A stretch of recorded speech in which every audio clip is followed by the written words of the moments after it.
Bismillahirrahmanirrahim. Assalamualaikum warahmatullahi wabarakatuh.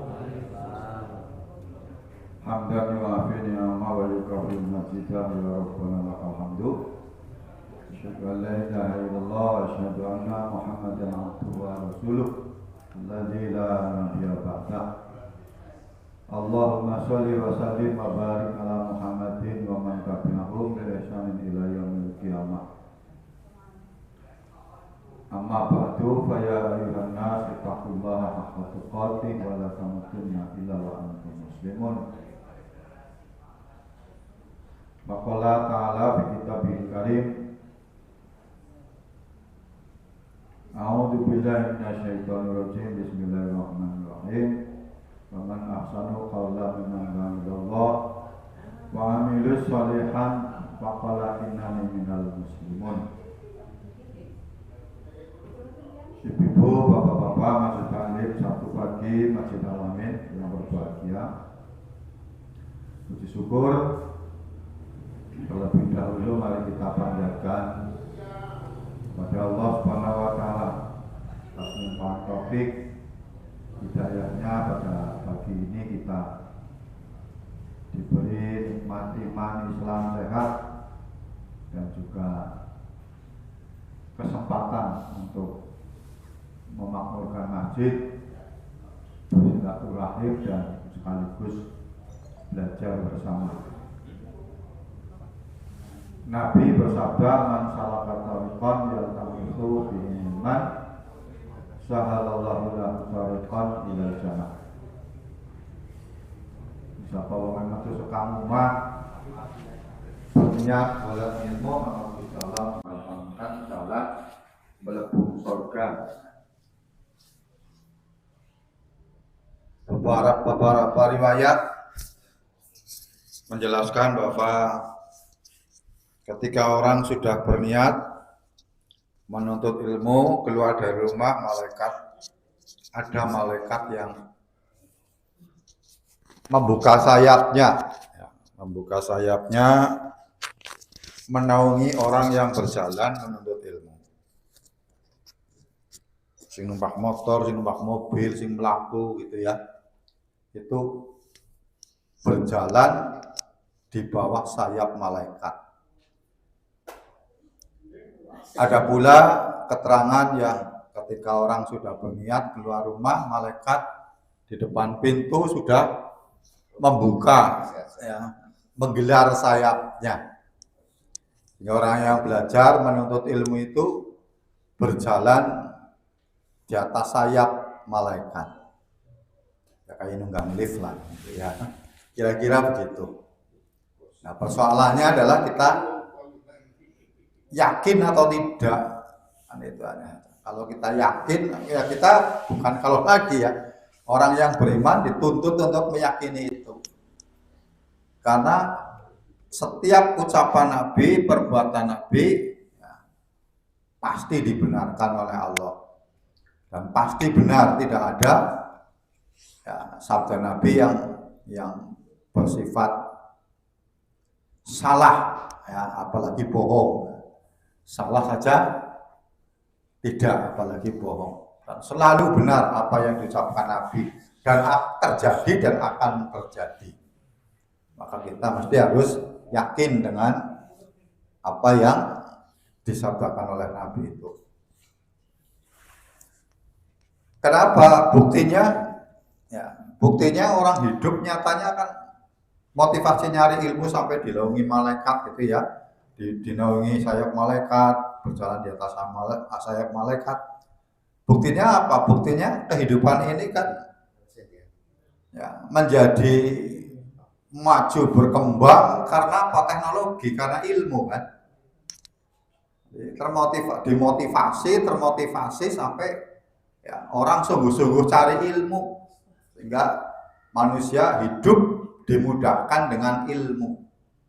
Mari Jakarta gemien 11 jam. Sepur senal jenenge. Sepur senal Solo Pasar Senen gitu ya. 11 jam. Sekarang nggak ada kereta 11 jam kecuali Serayu. Iya, Serayu. Artinya kecepatannya sudah ada kereta cepat dan lain sebagainya. Itu adalah teknologi ilmu yang memang ada kalau dipelajari diseriusi itu akan membahagiakan, akan memudahkan manusia hidup. Nah, itulah keyakinan yang harus kita tingkatkan terus bahwa kita begini ini itu sedang melakukan kebaikan-kebaikan yang ada jaminan, ya, jaminan dari Allah Subhanahu wa taala. Maka betapa mulianya orang menuntut ilmu, sampai-sampai betapa mulianya orang yang punya ilmu, gitu ya. Allah, Rasulullah memerintahkan agar kita itu menghormati orang yang punya ilmu, yaitu para ulama, supaya dihormati, supaya ditakzimi gitu. Karena orang punya ilmu itu akan membawa kehidupan yang lebih baik. Ibu Bapak, pagi ini kita ngaji bareng Ustaz Haji Fatul Munji.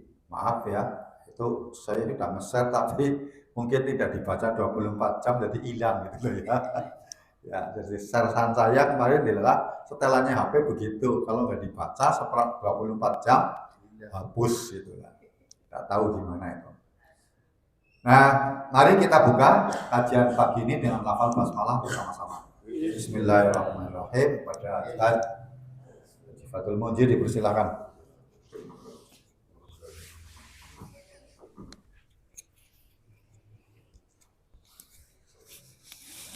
Ya,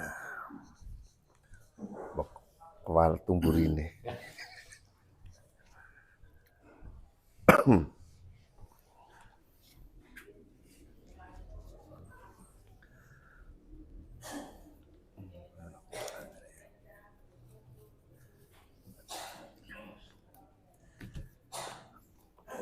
Astagfirullah, bismillah.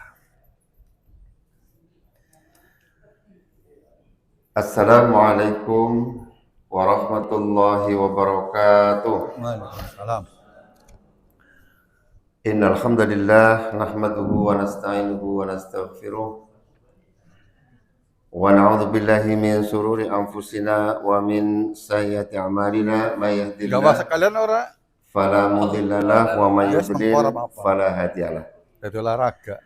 Asyhadu an la ilaha illallah wahdahu la syarikalah wa asyhadu anna Muhammadan abduhu wa rasuluhu alladzi la nabiyya ba'dah. Allahumma salli wa sallim wa barik ala Muhammadin wa ala alihi wa ashabihi wa tabi'in ajma'in. Usini wa yakum bittaqwallah faqad fazal muttaqun. Qala Allah Ta'ala fil Qur'anil Karim, a'udzu billahi minasy syaithanir rajim. Ya ayyuhalladzina amanu taqullaha haqqa tuqatih wa la tamutunna illa wa antum muslimun. Wa qala aidan fil Qur'an surah Taubah, a'udzu billahi minasy syaithanir rajim. Alladzina amanu wa hajaru wa jahadu fi sabilillah bi amwalihim wa anfusihim a'dhamu darajatan 'indallah wa ulaika humul faizun. Yubashshiruhum rabbuhum bi rahmatin minhu wa ridwani wa jannatin lahum fiha na'imun muqim. Shadaqallahul azim. Jamaah setia kajian Sabtu pagi yang dirahmati Allah, putaran ke 48. Berarti hampir 50 kurang 2. Sampai sehat Ibu? Ibu tambah banyak apa ya? Alhamdulillah. Si ora keton maksudnya. Bapak-bapak kayaknya semakin ceria, menampakkan wajah yang optimis. optimis masuk surga maksudnya. Ya, ini penting karena kita harus selalu optimis masuk surga. Perkara duit itu nomor loro lah. Orang ada duit yang penting optimis masuk surga kan nanti Allah jamin kecukupannya. Maka mari dengan keyakinan yang penuh bahwa kehadiran kita ini memang digerakkan oleh Allah lewat malaikat. Kerasa mboten Pak dengan dipopong malaikat. Ya ora kerasa mau umpak. Tony be kerasa di malaikat awake semulu gedene kuat kan. Pasar manis kan berarti didorong oleh malaikat. Maka mari kita aturkan dengan penuh keyakinan, dengan kesadaran bahwa tidak ada nikmat yang kita rasakan, yang diterima oleh kita dari awal sampai hari ini adalah dari Allah Subhanahu wa Ta'ala. Mari kita aturkan ucapan Alhamdulillahirabbil alamin. Salawat dan salam pun kita haturkan untuk junjungan kita, uswah kita, panutan kita, Nabi Muhammad Sallallahu Alaihi Wasallam. Pagi ini hari ke berapa ya Bu? Muharram? 10. Itu menurut kalender global tunggal. KH. Iya. Jadi menurut kalender Hijriah global tunggal ini hari ke 10, berarti kemarin 9 Tasua, sekarang Asyura. Kayaknya beda orang metu kayak ini. Iya, karena pas hari Asyura kan berarti sedaya siang gitu. Nah, kan percuma gawe wedang Pak Topo. Semoga hari ini Allah kuatkan kita untuk bisa menjalani siam Asyura sampai nanti maghrib, dijaga sepenuh kekuatan kita untuk mendapatkan satu anugerah dari Allah, yukafiru sanatan madiyatan, diampuni dosanya setahun yang telah lewat. Nah ini kan luar biasa. Maka Asyura jangan sampai dilewatkan. Dengan bulan Ramadan, walaupun ini sifatnya sunnah, tapi kalau Ramadan kan bisa diganti hari lain kalau sakit. Nah kalau Asyura nggak bisa diganti hari lain. Tanggal 10 Asyura nggak bisa diganti dengan 10 Safar, nggak bisa. Ada nilainya, kalau siam 10 Safar sih ya tidak apa-apa, tapi nilainya akan berbeda. Maka jamaah rahimakumullah, hari ini menjadi hari istimewa di hari Sabtu dan menjadi monumen yang sangat indah karena panjenengan di hari ini di Asyura dalam semangat beramal soleh. Ya, semangat beramal soleh.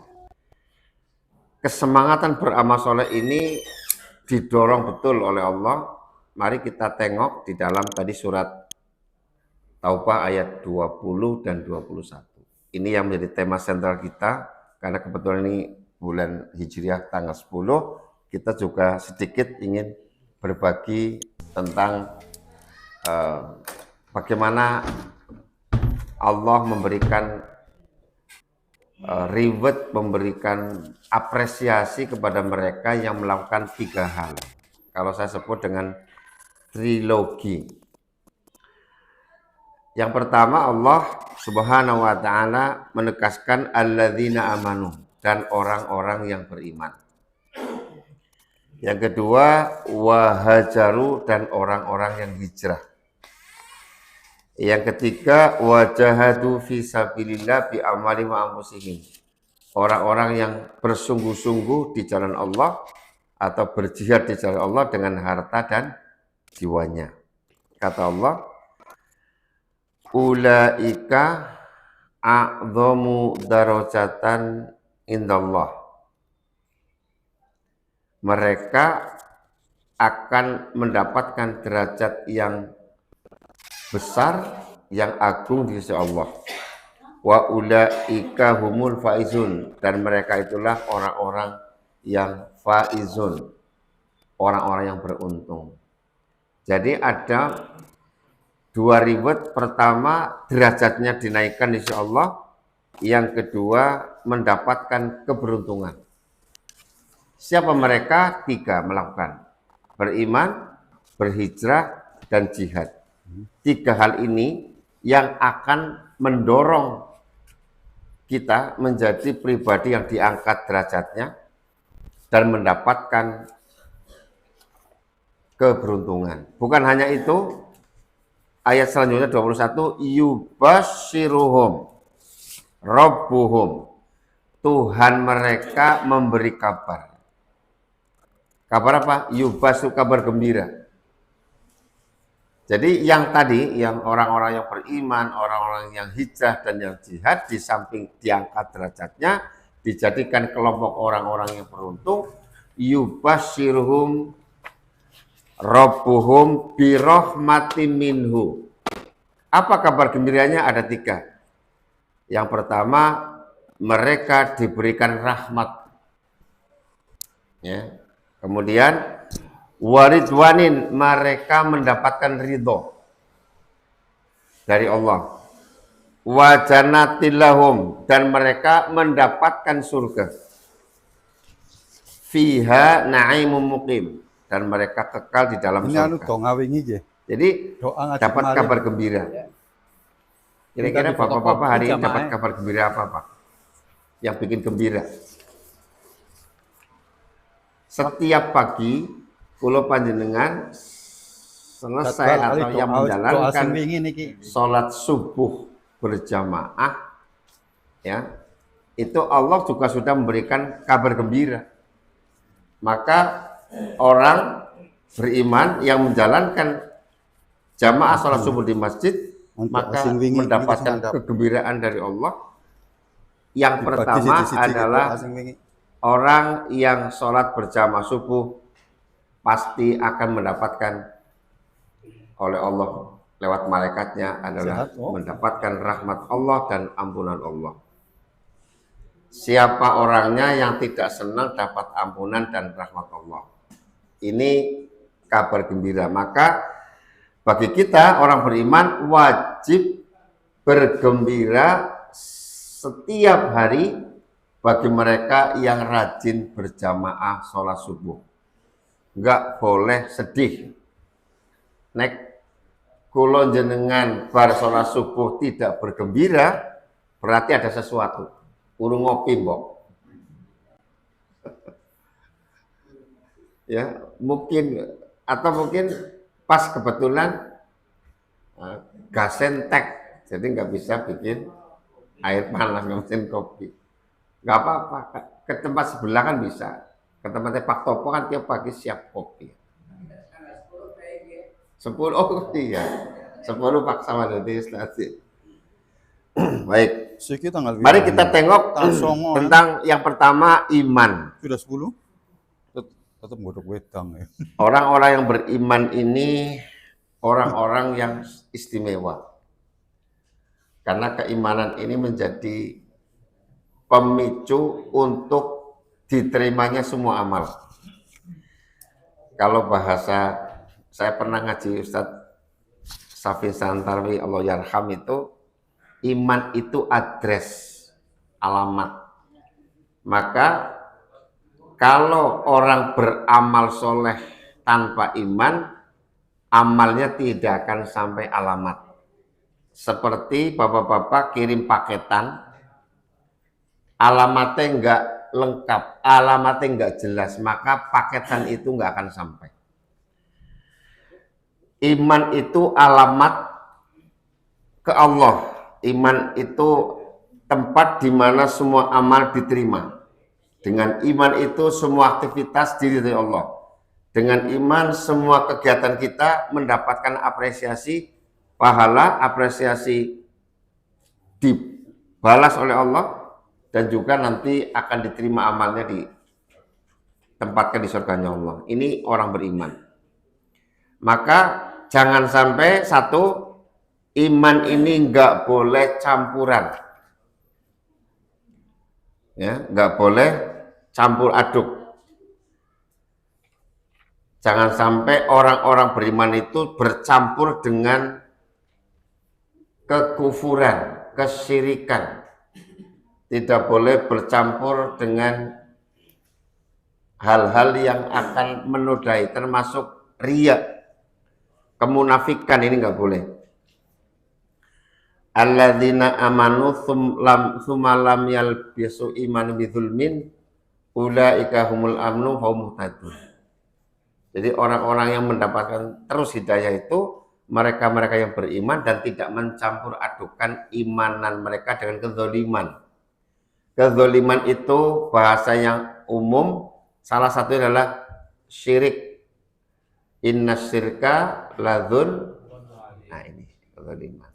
Baik, mari nanti akan kita coba ungkap yang lain. Kemudian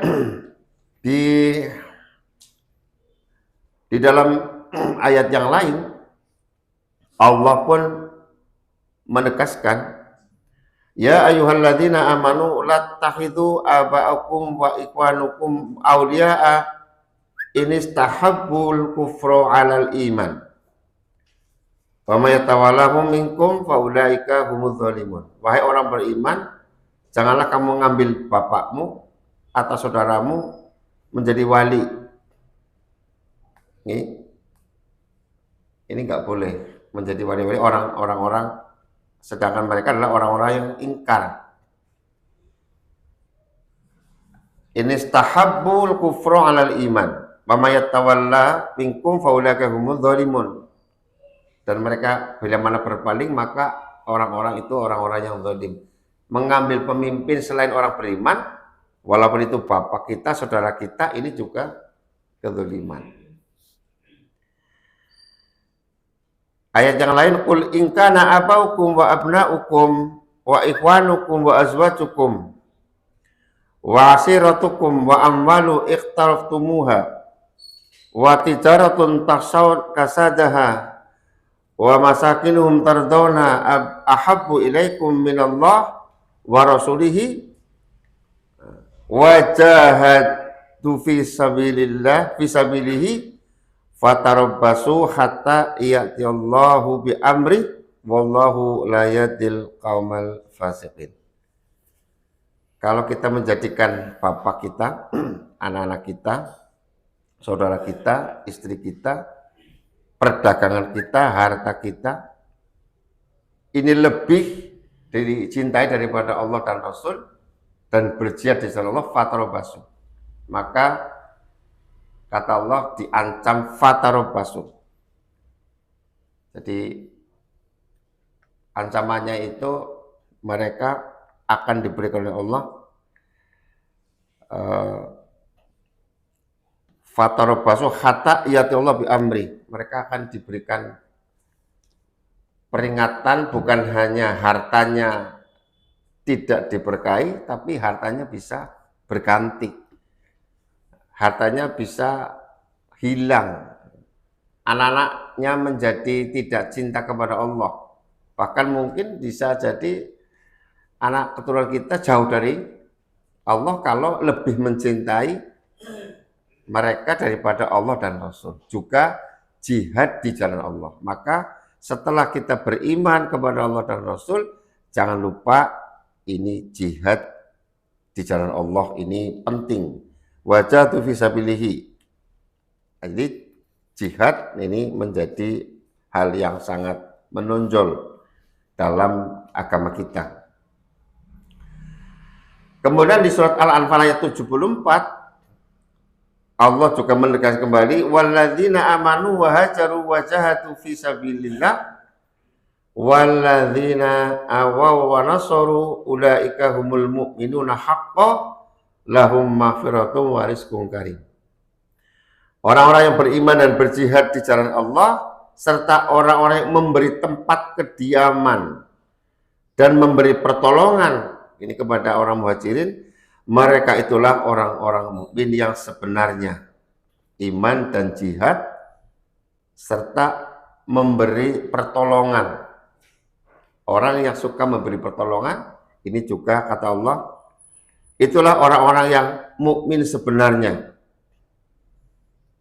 Kemudian bagi mereka ampunan dan rezeki yang mulia. Lahum maghfiratun wa rizqun karim. Nah, ini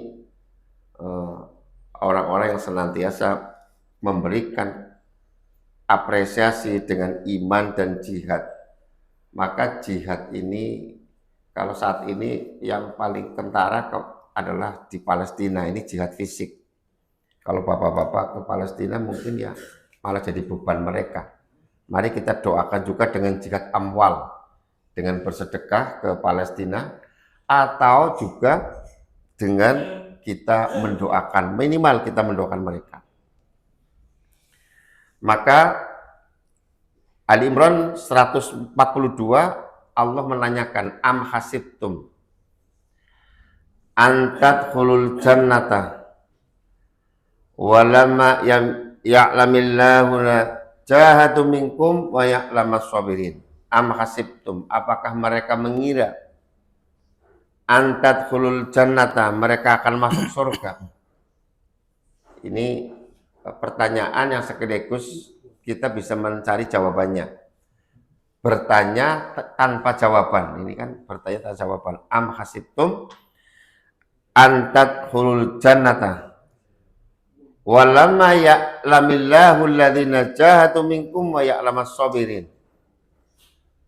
Allah belum melihat di antara kalian mana orang yang berjihad betul-betul dan mana mereka yang bersabar.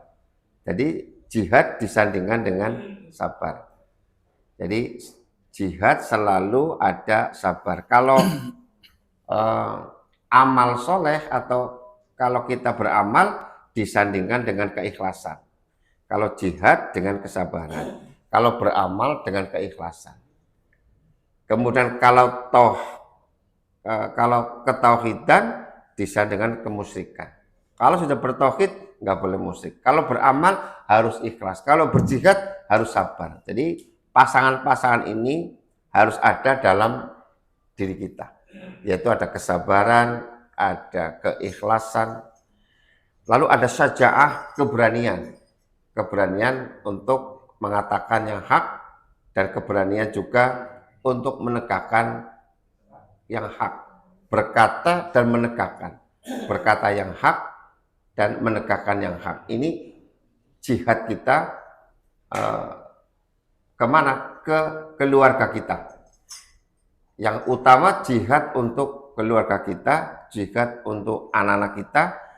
Jangan sampai anak-anak kita ini nanti tidak berkontribusi untuk agama, untuk panji-panji Islam, untuk dakwah Islam, amar ma'ruf, nahi mungkar. Ini menjadi penting. Di dalam Ankabut ayat 1 dan ayat 2, Allah pun juga sama menanyakan, ahasiban nas ayyutraku ayyaqulu amanna fahum la yuftanun. Apakah manusia mengira mereka akan dibiarkan mengatakan beriman lalu tidak ada ujian? Jadi tantangan kita jihad itu untuk bisa melakukan ujian dari Allah. Jihad itu upaya kita agar ujian ini bisa lulus. Kesungguhan kita dalam berkehidupan ini simetris dengan jihad untuk meraih keberhasilan. Tanpa jihad, maka segala apapun yang kita cita-citakan tidak akan tercapai. Maka tujuan kita ke surga, maka harus ada step untuk menuju ke surga. Kalau tujuan kita hidup untuk mendapatkan ridho Allah, maka step kita juga harus menuju keridhaan Allah. Kalau tujuan hidup kita untuk mendapatkan rahmat Allah, maka jangan sampai keluar dari rel yang menjauhkan dari rahmat Allah. Maka rel untuk rahmat Allah, ridho Allah, dan surga adalah 3 tadi. Ada iman, ada hijrah, ada jihad. Kenapa hijrah di tengah-tengah antara iman dan jihad? Itu di tengah-tengahnya ada hijrah. Orang yang berani jihad, pasti mereka sudah hijrah dari kemalasan menjadi rajin, dari yang tidak tahu menjadi tahu. Maka hijrah itu pintu untuk bisa memiliki jiwa mujahid. Hijrah itu adalah pembentukan karakter untuk menuju jiwa yang mujahidin. Maka harus hijrah, pindah. Jangan sampai di rumah saja. Jangan sampai inklusif, nggak mau keluar dari dirinya. Jadi hijrah itu agar kita keluar dari ego kita. Orang yang sudah hijrah, orang yang berani hijrah, berarti keluar dari egonya untuk bisa menerima ide dan pemikiran orang lain. Jadi hijrah bukan hanya fisik, dari rumah ke masjid Al-Amin, tapi juga hijrah dalam pengertian keluar dari egonya menuju menerima pendapat orang lain. Keluar dari terkungkungnya individualis menuju pribadi yang ramah tamah. Keluar dari inklusif menuju eksklusif. Dari diri yang terkungkung tidak mau bergaul, keluar menjadi diri yang mau bergaul. Jadi hijrah itu secara fisik berarti pindah dari rumah ke masjid. Hijrah secara mental dari malas menjadi rajin, dari sholat sendiri menjadi sholat berjamaah, dari pelit menjadi loman, dari belum bisa, belum tahu menjadi tahu. Ini butuh hijrah. Maka coba kita lihat di dalam surat Fatir ayat 37. Surat Fatir itu surat ke berapa, Bu? 35. Surat ke-35 ayat 37. Ini contoh keadaan mereka yang tidak mau hijrah karena mereka merasa sudah benar. Nah, ini. Mereka merasa sudah pintar, mereka tidak perlu ganti-ganti. Di sini saja sudah cukup. Ayatnya begini, berbunyi demikian. A'udzubillahi minasyaitonirrajim. Wahum yastorihuna fiha Rabbana ahrijna na'mal solihan ghairul ladzi kunna na'mal awalam nu'ammirkum ma yatadzakkaru fihi man tadzakkara wa ja'akumun nadhir wa dzuqu fama lidzalimina min nasir. Yang artinya begini, kurang lebih. Wahum yastorihu, dan mereka di dalam neraka berteriak. Di neraka mereka berteriak. Kalau begitu, ayat ini memberikan kabar orang yang di neraka hidup atau mati, Pak? Hidup kan? Padahal dipanggang api yang 1000 kali lipat yang ada di sini. Kalau bapak-bapak punya korek api, itu kalikan 1000. Nah, itu baru panasnya api neraka. Gimana cara ngalikannya? Nah, ini saya juga nggak tahu. Tapi yang jelas panas banget. Tapi mereka masih berteriak, kata Allah ini. Mereka berteriak di dalam neraka, ya Tuhan kami. Ini teriakannya begitu.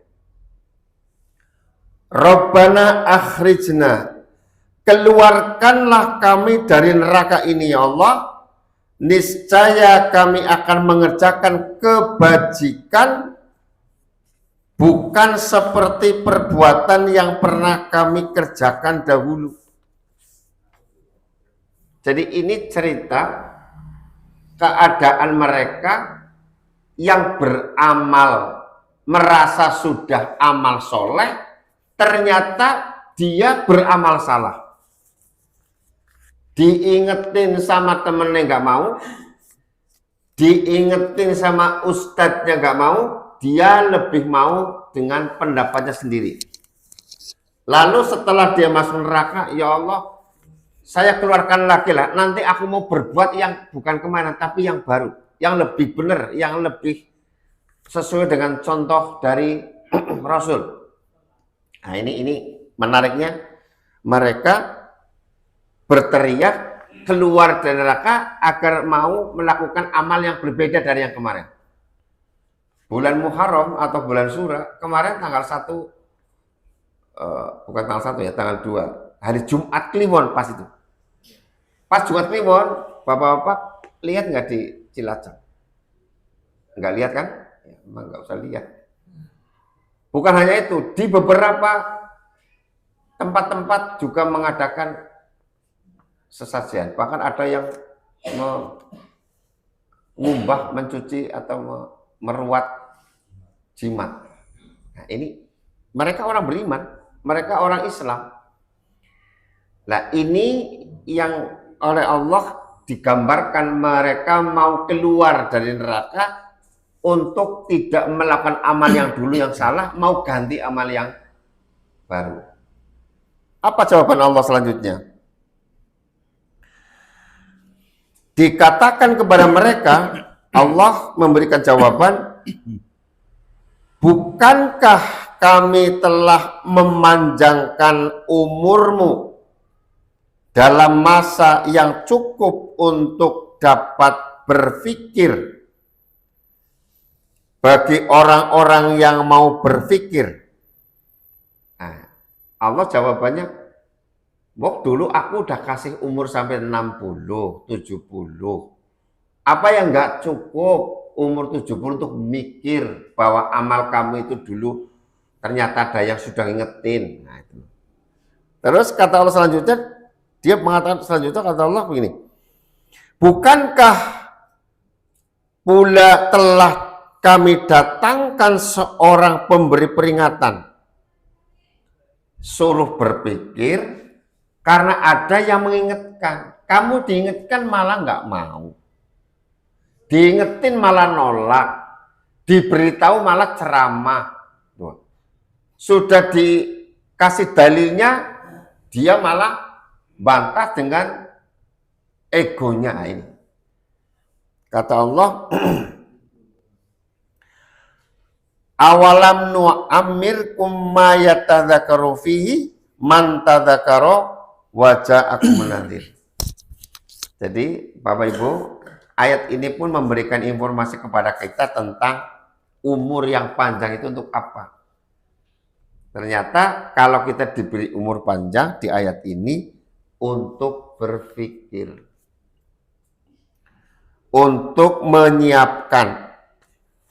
Jadi kata Allah, bukankah kami telah memanjangkan umurmu dalam masa yang cukup untuk dapat berpikir bagi orang yang mau berpikir. Jadi kita tidak cukup punya pikiran, tidak cukup punya otak, tapi kita juga harus menggunakan otak kita dengan akal yang sehat. Akal yang sehat ini dikonfirmasikan dengan wajah akumun nadhir, yaitu para pemberi peringatan. Di sini bukan Rasul, tapi nadhir. Nadhir itu bukan hanya Rasul atau para nabi, tapi juga bapak-bapak, ibu-ibu, para kiai, para ustadz, para ulama, ini juga termasuk nadhir. Termasuk orang tua kepada anaknya, ini juga bisa nadhir.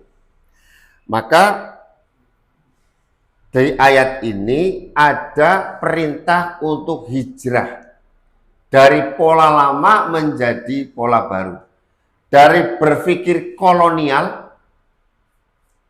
untuk berpikir apa Bu? milenial. Cara berpikir kolonial, kolot, ini harus mau berubah menjadi berpikir yang modern, berpikir yang berkemajuan, berpikir yang mencerahkan. Pikiran kita yang masih kolot ini harus berani keluar, mau diingetin, mau mendapatkan ilmu baru, agar ilmu baru ini bisa mencerahkan, menggembirakan, juga membahagiakan. Bukan hanya di dunia, tapi juga kelak nanti di akhirat. Jadi ini contoh orang yang, kalau bahasa Jawa ini apa Pak? Mongko domongi angel, deling angel, wis ngeyel apa ngeyel? Ya ngeyel ya kenal lah. Wis ngeyel, ndablek, bodoh. Iya, bodoh. Nyanteng, tambeng apa sih Pak? Tambeng apa? Ya kupingnya kandel, domongi angel. Ini kelompok-kelompok yang ngeyelan, nyantengan, reseh, ngaukar pedawai, diingetin tidak mau, ini nanti akan dapat karmanya nanti seperti kurang lebih di surat Al-Fatir ayat 37. Mereka minta keluar, ya Allah aku nanti keluar dari neraka supaya aku bisa beramal yang baik-baik yang dulu aku sudah tahu. Jadi aku sudah tahu tapi dulu aku ngeyel, jadi minta keluar supaya beramal yang tidak ngeyel. Maka bersyukur Bapak-bapak, ayat ini menginspirasi kita agar kita selalu menjadi pribadi yang terbuka. Ayat ini di dalam umur itu dipanjangkan untuk berpikir. Orang yang menggunakan akal fikirnya itu harus mampu kepada kesadaran. Berpikir yang yang baik atau berpikir yang sehat itu harus melahirkan kesadaran yang tinggi. Ngaji kan jadi berpikir ya Pak. Maka sepulang dari ngaji itu harus melahirkan kesadaran. Kesadaran tentang diri, kesadaran tentang masa depan, kesadaran tentang kesehatan, kesadaran tentang bagaimana menjaga amal. Karena ada orang yang tidak sadar untuk menjaga amal kita. Yaitu mereka yang senantiasa senang menghibah. Ini kan mereka nggak menyadari kalau menghibah itu bisa menjadikan amalannya berpindah. Ini penting. Maka Bapak Ibu rahimakumullah, mari kita tengok surat Al-Ankabut ayat 6. Ini Allah menegaskan, wa man jahada fa innama yujahidu li nafsihi innallaha la ghaniyun 'anil alamin. Barang siapa yang berjihad, sesungguhnya jihad itu li nafsihi, untuk dirinya. Maka yang berani berubah, berani melakukan pencerahan diri, sebenarnya kita sedang melakukan perbaikan diri kita. Orang yang hijrah itu pasti mesti harus berjihad. Maka siapapun yang telah berani keluar untuk jihad ke medan perang, ya berperang melawan dirinya termasuk, kan kata Allah, kata Rasul, jihad yang paling besar nanti adalah jihadun nafas. Roja'na min jihadil azhar ila jihadil akbar. Kita baru keluar dari jihad kecil menuju jihad besar. Kata Rasul kepada sahabatnya, baru perang Badar itu, Rasul memberi statement, kita baru keluar dari jihad kecil, jihad perang Badar yang gini besarnya dikatakan oleh Allah jihad yang kecil. Kenapa ya Rasul?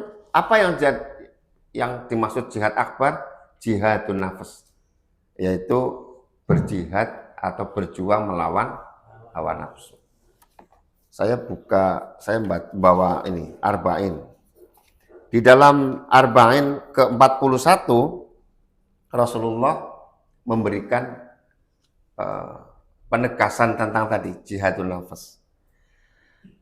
Ngan Abi Muhammadin Abdullah ibni Amrin ibni Asi radhiyallahu anhuma qala Rasulullah sallallahu alaihi wasallam alaihi wasallam la yu'minu ahadukum hatta yakuna hawahu taba'an lima ji'tu bih.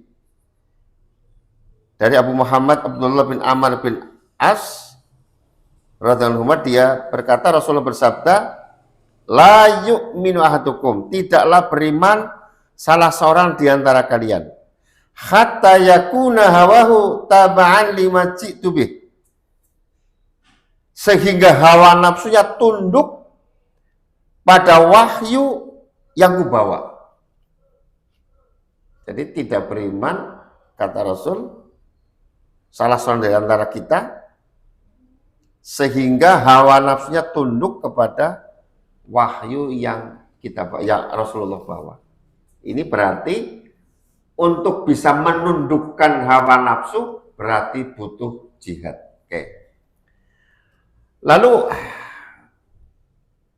menurut salah seorang ulama, jihad itu dibagi 4. Yang pertama jihadun nafas. Apa itu jihadun nafas? Jihad untuk memperbaiki diri sendiri. Ini pokok. Jihadun nafas berarti jihad untuk memperbaiki diri sendiri. Kira-kira Bapak-bapak, untuk jihadun nafas itu kira-kira rentang waktu sampai kapan, Pak? Bapak-bapak, Ibu-ibu, untuk jihadun nafas itu waktunya kira-kira sampai kapan? Sampai mati. Ya Pak Tony ya. Jadi ini jihadun nafas. Jihad memperbaiki diri. Bapak Ibu, jihad memperbaiki diri yang esensi itu adalah bagaimana agar amal yang telah kita lakukan itu tidak melahirkan ujub, tidak melahirkan ananiyah. Ini yang luar biasa beratnya. Karena ujub dan ananiyah itu ada pada diri orang yang beramal. Orang yang beramal lalu ada ujub, ini akan merusak amal kita. Contohnya gini, Bapak-bapak, ini contoh saja sih, mungkin Bapak enggak.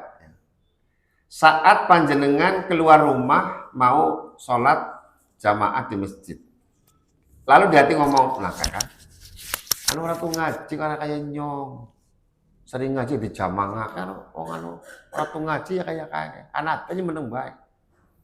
Orang kayak aku kan mari masjid. Padahal ngomongnya di hati sendiri padahal. Apalagi kita ngobrol berdua sama temennya. Ya, jalan aja, ngarep rumah. Wis keluadan orang merah mari masjid. Orang kayak dewek, dewek kan sregep mari masjid. Nah, ini juga kadang-kadang dia beramal sekaligus merusak amalnya sendiri. Merasa dia lebih baik daripada mereka yang duduk di depan rumah. Ya mungkin begitu menurut kita. Tapi kita nggak boleh berkata begitu untuk diri kita sendiri, membenarkan, mensucikan dirinya. Nah ini yang butuh jihad, butuh perbaikan diri.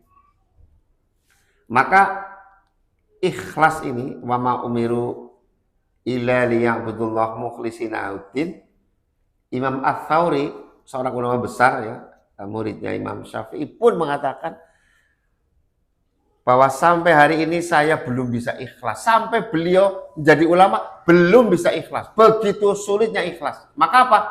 Terus dia melakukan perbaikan untuk ikhlas. Terus menjaga agar jangan sampai tidak ikhlas. Maka untuk memperbaiki diri itu sampai dia mengatakan sampai hari saya belum bisa ikhlas dalam beramal.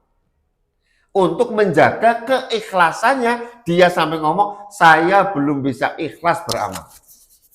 Kira-kira bapak-bapak nontonnya, kok sedekah ikhlas apa orang? Ikhlas. Nah, kalau panjenengan ditanya, Pak Fatoni, jenengan ini sedekah maring masjid, ikhlas apa orang? Ikhlas. Coba, jawaban ikhlas itu ikhlas nggak Pak kira-kira? Tidak ikhlas. Jangan sampai menjawab ikhlas sudah dimajak. Justru kalau kita mengatakan ikhlas, itu sudah nggak ikhlas. Monggo coba dipikir, apa iya ya ikhlas? Maka kalau kita beramal, ikhlas betul Bu, ikhlas. Nah, maka setelah itu harus segera istighfar, astagfirullahaladzim.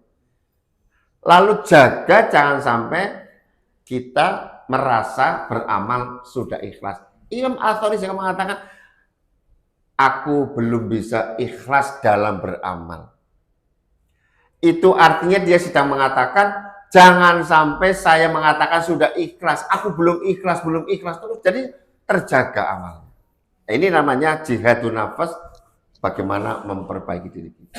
Termasuk kalau kita hadir di pengajian seperti ini, niat kita memang sedang memperbaiki diri. Gak usah peduli dengan omongan orang lah. Mau diomong apa jelek itu enggak usah kita memberikan serangan balik. Kalau sedang memperbaiki diri, kita nggak usah membuat serangan balik tentang apa? Tentang kebaikan kita, tentang amal kita, tentang ikhtiar kita. Nggak usah diserang balik, diberi penjelasan. Karena kalau kita memberi penjelasan kepada orang benci, mereka bukan semakin ngerti, tapi semakin benci. Maka kalau kita beramal, mengalir saja seperti air. Itu jihadun nafas. Di dalam hadis Rasulullah SAW di dalam kitabnya Fudel bin Iyad dikatakan adalah al-mujahidu man jahada nafsahu fi ta'atillah. Seorang mujahid, al-mujahidu man jahada adalah orang-orang yang bersungguh-sungguh nafsuhu memperbaiki dirinya fi ta'atillah dalam ketaatan kepada Allah. Jadi ini yang dikatakan jihad yang sebenarnya. Yang sungguh-sungguh adalah bagaimana kita bersungguh-sungguh untuk taat kepada Allah. Maka tahapan untuk bisa menuju diri yang baik, satu, kita harus taklim ya, belajar. Yang kedua, harus mengamalkan ilmu. Coba bapak-bapak surat An-Nisa ayat 66, 67, 68. Di sana di ayat 68, 67 tahapan untuk mendapatkan siratal mustaqimah. Surat An-Nisa surat keempat ayat 66, 67 dan 68. Ayatnya sih agak lumayan panjang ini. Walau anna katabna alaihim an yaqtulu anfusakum aw ikhruju min diyarikum ma fa'aluhu illa qalilun minhum walau annahum fa'alu ma yu'adzuna bihi lakana khairan lahum wa asyadda tathbita. Nah, seandainya mereka, ini potongan yang walau annahum fa'alu, seandainya mereka melaksanakan pengajaran atau ilmu atau perintah yang diberikan kepada mereka, sungguh itu lebih baik. Jadi ini proses untuk perbaikan diri itu apa yang kita dapatkan ilmu atau perintah atau larangan dari Allah dan Rasul, lalu mereka mengerjakan, kata Allah, itu lebih baik, kata Allah. Lalu lakana khairul lahum, itu lebih baik bagi kamu, wa asyadda tathbitahum, dan lebih menguatkan imanmu. Ini satu. Dua ya. Jadi proses perbaikan diri itu kerjakan, amalkan. Kalau kita mengerjakan, maka akan dapat itu lebih baik bagi kamu dan menguatkan imanmu. Ayat 67-nya, wa idzal la'atainahum min ladunna ajrun 'azima. Jika demikian halnya, pasti kami menganugerahkan kepada mereka pahala yang besar. Mendapatkan pahala di samping tadi lebih baik, menjadi berkualitas, diri yang berkualitas. Jadi orang yang mengamalkan ilmu itu menjadi pribadi yang berkualitas, lalu menguatkan iman. Yang ketiga, mendapatkan pahala di sisi Allah. Nah, yang keempat ini, wala hadainahum siratal mustaqimah. Ini yang kita minta setiap sholat. Wala hadainahum siratal mustaqimah. Dan pasti, kata Allah, kami tunjukkan kepada mereka jalan-jalan yang lurus. Nah, jadi ini proses untuk mendapatkan jalan yang lurus. Satu, tadi ayat ke-66, ikuti, kerjakan yang diperintah, maka akan menjadi pribadi yang berkualitas. Ya, yang kedua, yang ketiga, itu lebih baik dan menguatkan imanmu. Yang keempat, mendapatkan pahala di sisi Allah. Dan yang kelima, waladainahum siratal mustaqimah, dan itulah mereka akan mendapatkan petunjuk dari Allah. Maka kalau Bapak Ibu setiap sholat ihdinas siratal mustaqim, lalu ayat saja siratal ladzina an'amta 'alaihim, dari ayat petiran ayat ini jelas untuk meraih siratal mustaqim, satu, ikuti ilmu yang sudah dapat, jalani aja. Atau tinggalkan kalau yang dilarang. Pasti itu akan menjadikan kita berkarakter, pribadi yang berkarakter, yang baik. Lalu akan menguatkan iman kita. Kalau kita kerjakan yang kita dapat ilmunya, maka akan menjadi pribadi yang berkarakter dan kuat imannya. Yang ketiga, dapat pahala. Yang keempat, mendapatkan hidayah dari Allah Subhanahu wa ta'ala. Ini jihadun nafas. Kemudian yang ketiga, mendakwahkan ilmu. Nah, setelah diamalkan, didakwakan. Yang keempat, bersabar ketika mendapatkan ujian. Nah, ini. Terus yang selanjutnya, kita akan memperoleh derajat yang tinggi. Kita dijauhkan dari Allah, dari sifat-sifat yang memperturutkan hawa nafsu. Maka jamaah rahimakumullah, jihad itu juga dalam rangka menjauhkan kita dari godaan setan yang terkutuk. Surat Maryam ayat 59. Moga dibuka nanti di rumah. Surat Maryam ayat 59, surat ke berapa Pak? Maryam? Al-Kahfi, ini surat 19 ya, setelah Al-Kahfi. Ayat 59 ini tentang generasi yang jelek. Kita jangan sampai menjadi generasi yang disampaikan oleh Allah. Surat ke-59. Fa khalafa min ba'dihim khalfun adha'us sholata wattaba'us syahawati fasawfa yalqawna ghayya. Ini. Kemudian datanglah setelah mereka generasi pengganti yang mengabaikan sholat dan mengikuti hawa nafsu, mereka kelak akan tersesat. Ini orang yang mengabaikan sholat dan memperturutkan hawa nafsu adalah generasi yang tidak memperbaiki dirinya, malah mengikuti jalan setan. Tadi di dalam hadis disampaikan bahwa jangan sampai kita menjadi pengikut hawa nafsu. Insya Allah ini jihad yang perlu kita lakukan, yaitu yang kedua tadi jihadun nafas, yang kedua jihadus syaitan, jihad melawan syaitan. Yang ketiga jihadul kufar wal munafiqin.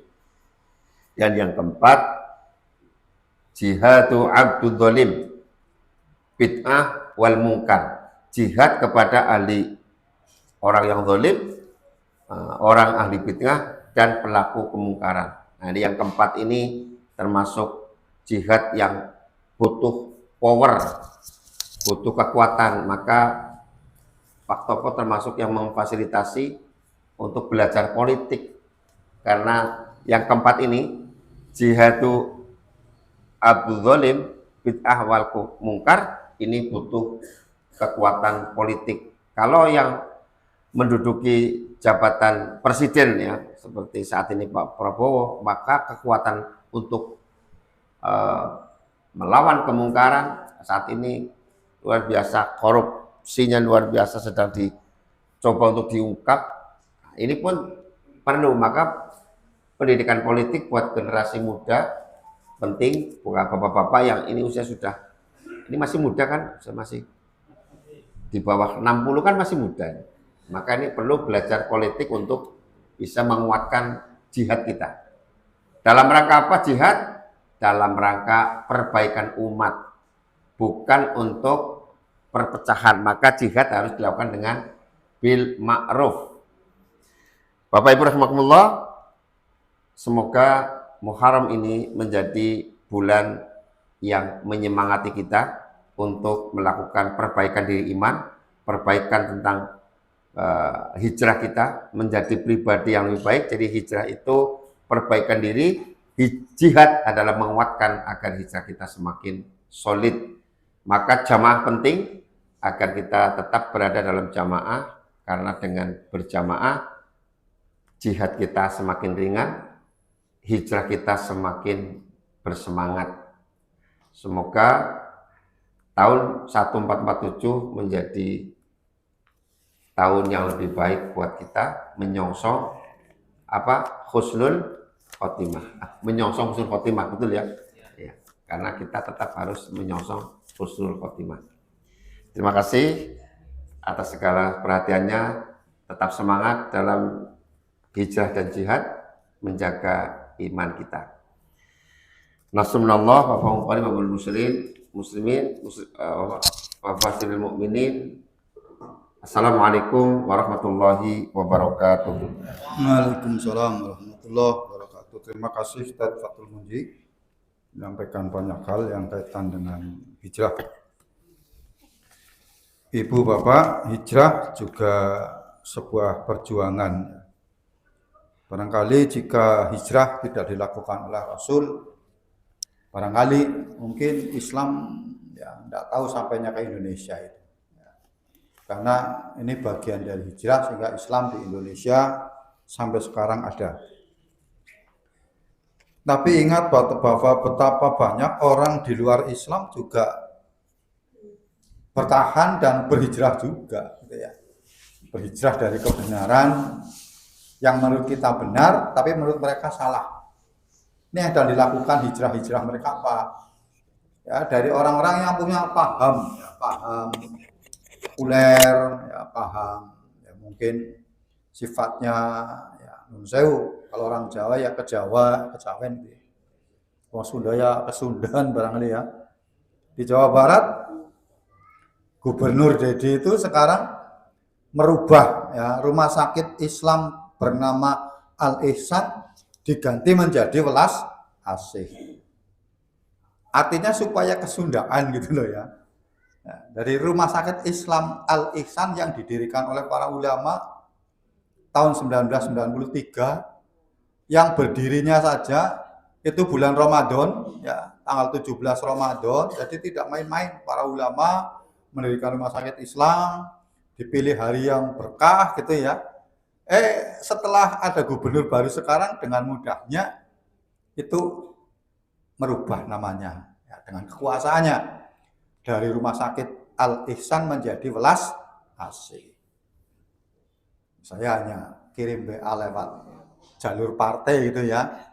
Ya, gubernur kokur gawe balik nama gitu ya. Sekelas gubernur mestinya bikin aja gitu ya, bikin rumah sakit, jenengi Darek Langkung apa-apa gitu ya. Nanti bersaing dengan Al-Ihsan kayak gitu. Udah Al-Ihsan dirubah, ini kan faktornya faktor tidak suka ya, tidak suka dengan keislaman, bahasa-bahasa agama. Sama dengan Presiden Turki dulu, itu juga awalnya juga tidak senang dengan bahasa Arab. Adzan dipaksa diganti dengan bahasa Turki dulu gitu ya. Nah, maka dari itu kita juga harus tetap kekeh tadi. Tadi ada orang bodoh tapi ngotot gitu tadi ya. Saya melihat YouTube ya acaranya acara adat. Ya kita tidak perlu melarang gitu ya. Cuma kita menyaksikan ya. Seperti menyaksikan dan mengomentari. Mereka juga begitu. Kalau kita mengadakan kegiatan, mereka menyaksikan juga mengomentari kan gitu. Di acara itu banyak sekali, semua orang itu bawa makanan. Di jalan panjang itu, panjang jalannya jalan kecil lah. Panjang semua makanan, mengumpulkan makanan, terus musiknya itu hanya 3 warna, ada 3 bait. Wong Jawa jae aja ilang jawane. Wong Jawa padha jaga adate. Wong Jawa padha melestarikan budayanya. Ya gitu saja itu. Tidak ada faktor agama, padahal kalau bulan Muharramnya kita ini adalah jihad, pindah dari kejelekan kepada yang baik kan begitu. Tapi mereka kekeh itu ya, mempertahankan yang itu, dan di wajah-wajahnya tidak ada wajah yang nun sewu lah ya. Kalau kita kan bisa membaca wajah orang sholat itu kan kelihatan. Jadi inilah bahwa memang ya itulah budaya mereka ya, yang kita punya kewajiban untuk apa namanya mengingatkan kalau semampunya dengan pendidikan. Makanya Muhammadiyah dengan pendidikannya melakukan perubahan dakwah itu kan. Dan Al-Irsyad juga demikian. Saya kira Nahdlatul Ulama juga begitu. Mungkin hanya cara menangkapnya, cara membawanya itu agak berbeda ya. Tapi intinya sama, bahwa mereka itu ingin berdakwah itu begitu. Umar bin Khattab mengatakan al-hijratu faraqat bainal haq wal batil. Hijrah itu memisahkan yang hak dan yang batil. Oke, benar, oke, batil, dipisahkan. Lalu dijalankan yang hak gitu kan.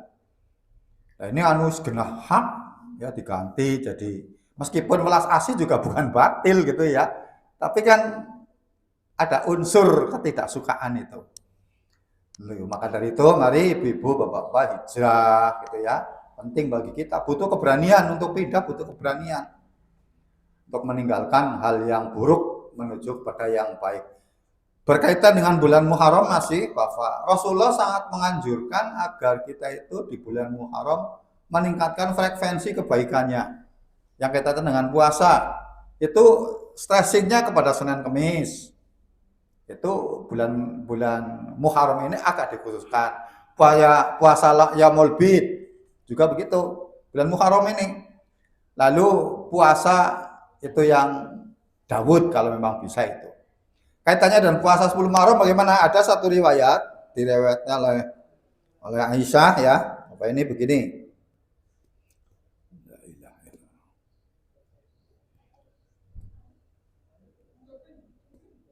Ya, ini orang belum gede tulisannya. Nah. Dengan puasa surah 10 Muharram, dalam sebuah hadis dari Aisyah radhiyallahu anha, beliau berkata, ini Rasulullah berkata, orang-orang melaksanakan saum hari ke-10 bulan bulan Muharram atau bulan Sura sebelum diwajibkan saum Ramadan. Jadi umat Islam sebelum ada perintah Ramadan juga pada puasa 10 Muharram. Pada saat itu ketika Ka'bah ditutup dengan kain kiswah, di pas 10 Ramadan itu 10 Sura 10 Muharram, umat Islam pada puasa pas bersamaan dengan ditutupnya Ka'bah dengan kain kiswah, diganti ya. Kiswahnya pas diganti atau pas ditutup pertama mungkin ya, kita nggak tahu ya. Riwayatnya begitu. Lalu ketika Allah Ta'ala mewajibkan puasa Ramadan, ketika mewajibkan puasa Ramadan, ya Allah,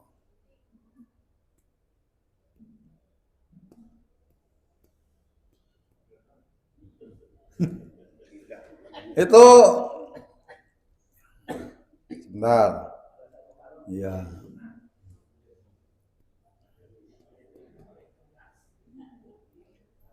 Rasulullah mengatakan bahwa kalau yang mau berpuasa pada tanggal 10 Muharram itu sila berpuasalah. Kalau yang tidak suka tinggalkanlah. Ya, jadi yang suka berpuasa kerjakan, yang tidak suka berpuasa tinggalkanlah. Jadi sunnah ini tidak memberatkan gitu loh ya. Kan kalau sunnah ada sunnah muakkad gitu ya, sunnah yang mendekati kepada wajib gitu kan. Ada sunnah yang ini. Tapi dalam hal ini Rasul begitu. Nah, ini sebenarnya perlu kajian ahli hadis ini ya. Profesor betulnya tapi sudah di kuburan itu orangnya ya. Profesor Delami dikaji gitu ya. Riwayatnya bagaimana kok ada riwayat begini gitu kan. Tapi di awal ada penekanan itu supaya di 10 Muharram itu di bulan Muharram bukan 10-nya. Itu kita memperbanyak amal, memperbanyak puasa, Senin, Kamis, Daud, dan Bid, Ayyamul Bid. Nah, tidak menyinggung yang 10 Muharramnya, tapi bulan Muharramnya. Pada riwayat yang lain, gitu. Pada riwayat yang lain. Nah, pada riwayat ini yang diriwayatkan oleh Aisyah begitu.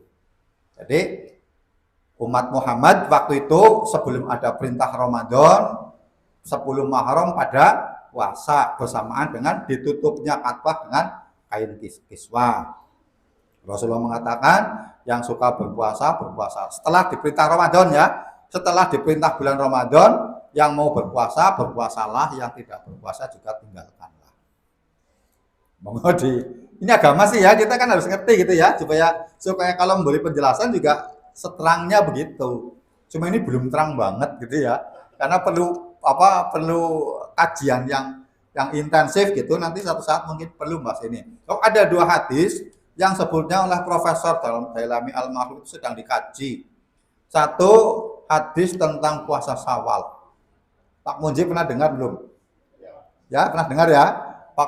Profesor Dailami sedang meneliti riwayat ini bagaimana, kenapa di Mekah di sana tidak masyhur hadis itu. Hadis puasa Syawal itu kemasyhurannya itu ya tidak seperti di Indonesia. Bahkan di Indonesia, di Pekalongan ada Bada Syawal kan? Iya. Hari raya Idul Fitrinya tidak tenar, malah tidak lebih tenar. Yang tenar di Pekalongan sana daerah tertentu, Pekajangan itu mungkin, kalau bukan Pekajangan. Itu lebih tenarnya itu adalah puasa Haji Syawal. Ramainya Haji Syawal daripada Idul Fitrinya. Maka perlu dikaji titik lemahnya di mana, terus kita bagaimana. Inilah yang perlu belajar di situ. Nah, disinilah kita baru sadar betapa kita butuh ya orang-orang yang memahami itu, memahami ilmu-ilmu khusus tentang hadis. Ya, kita kan membaca terjemahan saja gitu ya. Maka tapi kita harus bijak. Apapun yang ada itulah kehidupan. Tadi saya sampaikan itu. Berarti kita tahu, oh dia Kejawen, oh dia Kristen, oh dia Buddha, nah kita jadi punya sikap, saya begini. Nah sikap kita jangan sampai kalah, jangan sampai luntur oleh sikap-sikap mereka, maksud saya begitu. Ayatnya kan begitu, Allah menciptakan berbagai bangsa-bangsa, suku-suku gitu ya, supaya saling kenal mengenal, ngerti loh karo agamane kae, ngerti adate kae, bahkan ngerti kebiasaane kancane. Tapi nyong ngarep ora kayak kok, sebenarnya kayak kiye, kayak gitu maksud saya begitu. Kayak kenceng, nyong kudu kenceng maning karena apa? Jaminannya surga. Lah mereka jaminannya menurut kita kan ya, jaminannya bukan surga. Wong kasing jaminannya surga pada ngotot pada gelem bali mati. Nah kita yang jaminannya surga, hai kayak gosokan, maju mundur, istrinya mati orang panas orang kan gitu kan.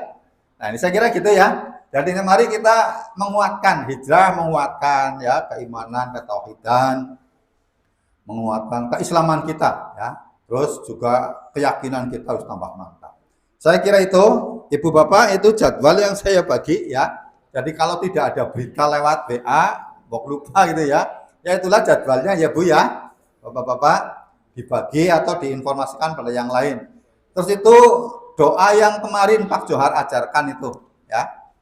Doa kajian kemarin yang kemarin Pak Johar ajarkan. Itulah mari kita akhiri dengan lafal hamdalah bersama-sama.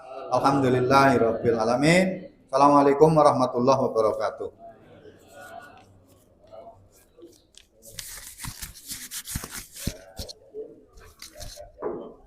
Ya, terima kasih.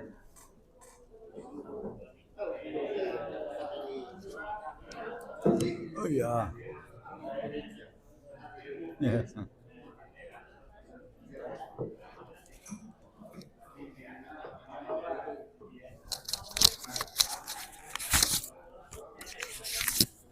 Jangan kok ya.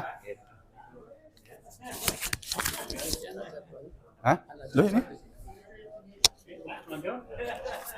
Ini yang ini kemarin ya. Oh iya ini jadwalnya ya. Tempel Iya gimana? Anu kayaknya tong ya.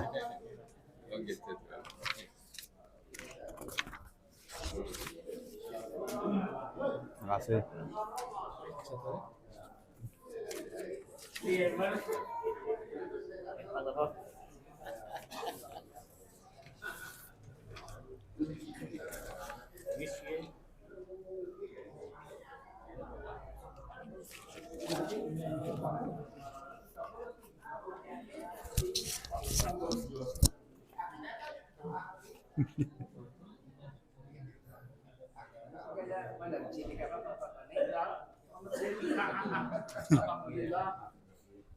Ini urung di kaya. Urung ngono. Misalnya jadwal?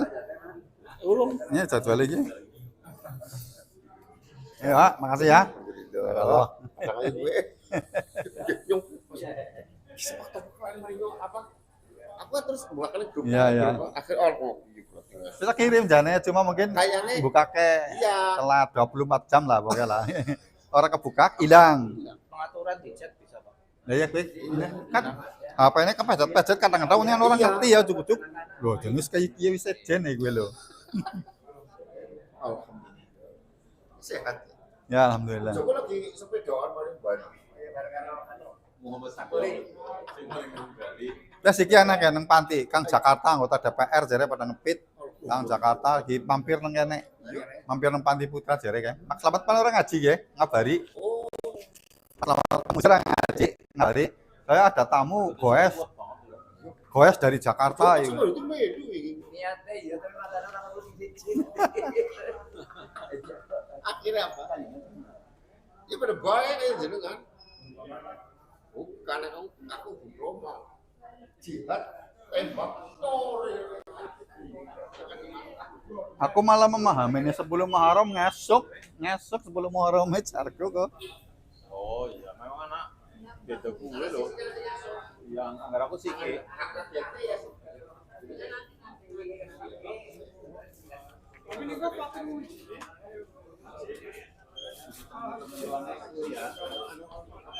Ya. Iya. Jumatnya mulai kang hiji ngerti. Sing kae global kemis kene. Lha yo besok nang toko ini kok. Ini khotbah Jumat nang Nurfala.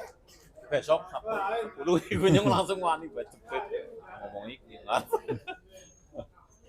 Oh, bulan ini sih tetep ana senake nang.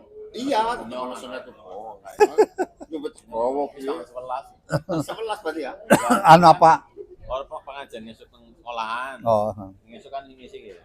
Minggu ya, ngasih minggu ya. Sih. Ya. Oh akhir Juli jenengan anu teng apa? Nah. Falah ya sana tempat dulu iki kan anger jagong iso kleprak mata karo kuat. Wis kursi ya. kursi. Panggung betul. Iya, Falah kan udah pakai kursi sekarang. Iya sih. Anger benenya sekolah durung. Orang ya, saya cek aja mau. Ya bangku plastik ya apa-apa. Iya kayak bu, iya.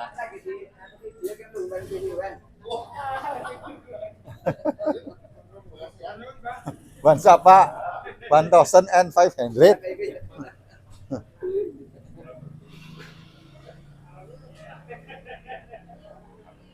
Aku keluar dari Pak Sarkina seperti minggu nyong sing tutup maca Quran 6 lembar wis salat tapi makan aneh. Saben dina. Saben malam Jumat. Pengajian gua dengan Pak Sarkin kabeh sekan 5. Nang omah, nang omah. Liane langsung pada gedem kowe masih mana jenengan latihan. Kudu ana, Mas. Ora ditekoni dhisit, ben kok tadi satu saat dipontokna ya lho. Ngono tak keri gawe acara apa tak keri buka dhisit iku lho. Anggere teka keri. Ya. Lang utume Ya. anu maca biasa wis. Ora apa-apa yang penting disiapna lho, kita maca dhisit mbok nyong telat gitu. Memang cara harus dilakukan itu. Maksudnya anu akeh banget padahal. Jane dong ya. Mas masih esuk jenengan kultum ya. Ya. Pas ngesuk orang mangkat jenengan apa? Nah, nyong kayak keluarga juga ya kuwe nek nyong ayo pada orang. Nyong orang mangkat ya dilan muncul kan. Soim nono pada muncul. Mana sing mahasiswa unsur itu kalau pengen ngomong apa? Keluarga Bani Nur Yakin apa di barang, awal itu aneh sama 20 tahun. Ya, istilahnya bocah mahasiswa, kon MC bergelem, kok yang jadi lamu balik lamu, rugi konsernya.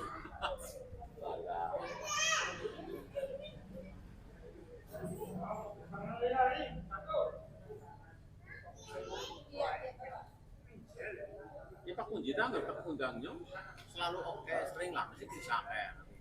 Aku kan Pak Kohar sering oke ya. Aku lalu wis gawe pengajian nyeluki guru angel-angel temen angel gitu. Soale sing kiye karo Pak Ishar kae selalu oke. Karo kiye sing Kanji Sugiono sing lagi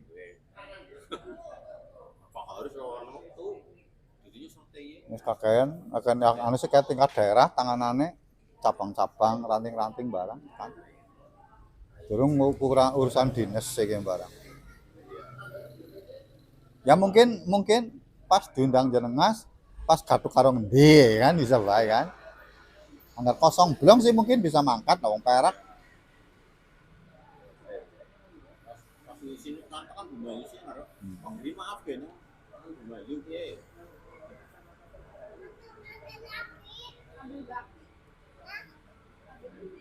Sini aja ya.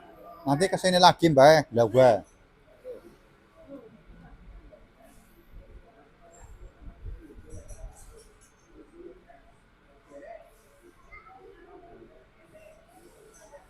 Yung baru kayaknya yung ponakan sih ojek ya. Ya kung salah kita ponakan ya lirik-lirik kung utang banget. Yung ngomong kan dilakoni loh. Tapi sekarang malah jadinya kan diklat. Yung silitnya utang gila. Ben, jodna pentes 10 juta. Ya lancar. Tapi ini kayak, kan, kok tanda tangan sebagai matre. Saksinya bojone oke, tidak ngerti. Jadi arane ki urung. Jadi awas kok orang gereja nih. Wah, sering ngomong ngene paman. Ya baru nyaur, tapi pernah orang nyaur loh, 7 juta. Ponakannya aja barang. Tapi ponakannya nyengke sing gen selalu dampingi dirinya nanti tekan meninggalnya makanya nyong karo ki melas kan tanang rola kan kewajibannya kan biungnya ya tapi jelasnya cok sering ngoteng sing anu wawan nih jadi nyong ada urusan be pakai wawan kolet wawan nih tapi kok nyaur ya tapi sini kan bentes 10 juta ya